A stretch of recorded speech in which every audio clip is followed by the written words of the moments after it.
তো হ্যালো বন্ধুরা, সবাই তোমরা কেমন আছো? আশা করি সবাই খুব ভালো আছো, সুস্থ আছো। তো আমিও কিন্তু খুব ভালো আছি। তো এই দেখো, রেডি টেডি হয়ে কিন্তু একদম বেরিয়ে পড়েছি। তো তোমাদেরকে তো আমি কালকের ব্লগে বলেছিলাম যে গিফট কিনেছি, সেটাও তোমাদেরকে দেখিয়ে দিয়েছি। আর এই তারপরে দেখো, এই যে রেডি হয়ে কিন্তু বিয়েবাড়ির উদ্দেশ্যে বেরিয়ে পড়েছি। তো একদম স্টেশনে এসে ব্লগটা শুরু করলাম। কেন বলো তো, ট্রেনের টাইম হয়ে গেছিলো যেহেতু, তো ওই জন্য। তো ট্রেনের টাইম হয়ে গেছে, ওই জন্য ঝাপাঝাপি করে এলাম দৌড়োদৌড়ি করে, কিন্তু লাভের লাভ কিছুই হলো না, জানো তো। তো যে ট্রেনটা ধরবো বলে মূলত আসা, সেই ট্রেনটা আমরা মানে স্টেশনে ঢুকতে ঢুকতে ট্রেনটা বেরিয়ে গেল। তাহলে আর কি করা যাবে বলো, ট্রেনটা তো আর পেলাম না। তো তারপরে যে আবার অপেক্ষা করছিলাম যে আবার কখন ট্রেন আসবে। তো তারপরে ট্রেনটা ছিল আমাদের হচ্ছে 12টা 5-এ। তো 12টা 5-এর ট্রেনের জন্যই অপেক্ষা করছিলাম আমরা সবাই। তো সবাই বলতে আমরা 4 ফ্যামিলি, মানে আমরা বাবা মা আছে, 2 বোনের ফ্যামিলি আছে আর দিদি আছে। তো 4 ফ্যামিলি মিলেই যাচ্ছি হচ্ছে তোমার হচ্ছে বারাসাত কাকার ছেলের বিয়েতে। তো চলো, দেখো তোমাদের সঙ্গে কথা বলতে বলতে ট্রেন কিন্তু ঢুকে গেছে। আর আমার স্টেশনে এসে ট্রেনের জন্য অপেক্ষা করতে জানো তো খুবই বিরক্তি লাগে, কিন্তু কি করব বলো, ট্রেনটা তো আর পেলাম না, তাই অপেক্ষা করতেই হলো।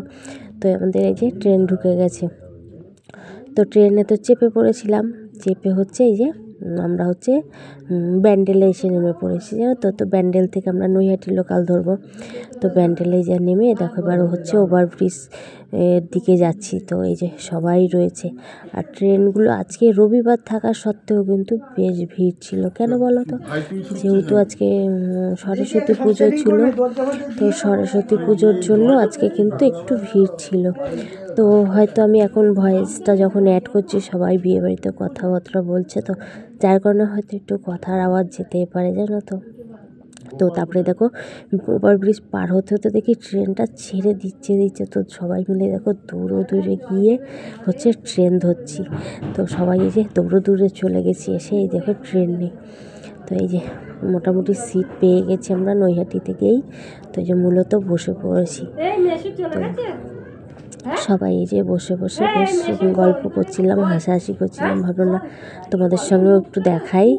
তো যে সবাই দেখো বেশ সবাই সিট পেয়ে গেছিলাম, কাউকে আর দাঁড়িয়ে থাকতে হয়নি, জানো তো। তো এই যে আমার বোনের ছেলেরা, তোমার দাদাভাই সবাই খুব হাসাহাসি করছিল যে কীভাবে দৌড়ে ট্রেন ধরতে হয়েছে। তো ভয়ও লাগে, তাই না, যে দৌড়ে কোনো ট্রেন ধরা, আমার তো খুব ভয় লাগে। তো যাই হোক, চলো।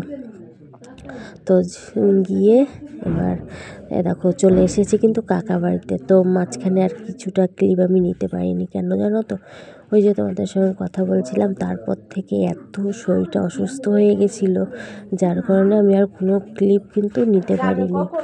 তো এই যে একদম কাকা বাড়িতে চলে এসেছি, দেখো বিয়ের প্যান্ডেল হচ্ছে, সব গুজগাছ চলছে। আর এসেই দেখো খেতে বসেছি, কেন আমরা তো অনেক মানে 11টার সময় বাড়ি থেকে বেরিয়েছি, আর এখন বাজে হচ্ছে তোমার 3:30 4টের মতো বেজে গেছে। তো খাওয়া দাওয়া করে আমি না একটু ঘুমিয়ে পড়েছিলাম। কেন বলো তো, শরীরটা তো খুব খারাপ লাগছিল। আর হচ্ছে দ্বিতীয় কথা, আমার প্রচণ্ড পরিমাণে পেটে ব্যথা হচ্ছিল, যার কারণে আমি খেয়ে ঘুমিয়ে পড়েছি। তো আমাকেও আর কেউ ডাকেনি, যেহেতু সবাই জেনেছে যে শরীরটা খারাপ লাগছে, তো আমাকে আর কেউ ডাকেনি।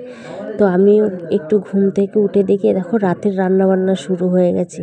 তো সবাই এক এক করে কুটুমজনে দেখো কত সবাই চলে এসেছে, বেশ ভালো লাগছিলো।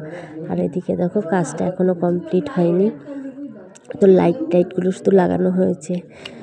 তো চলো, আজকের ব্লগটা কিন্তু এতটুকুনি দিলাম তোমাদের সকলের জন্য। কেমন লাগলো তোমরা অবশ্যই কমেন্টে জানিও। আর আগামীকাল তো তোমাদের জন্য বিয়ের ব্লগ আসছেই, তো দেখতে থাকো সবাই। সবার আশা করি খুব ভালো লাগবে। আর বিয়েবাড়ি মানেই কিন্তু অনেকটা আনন্দ। তো চলো সবাই দেখতে থাকো, টাটা।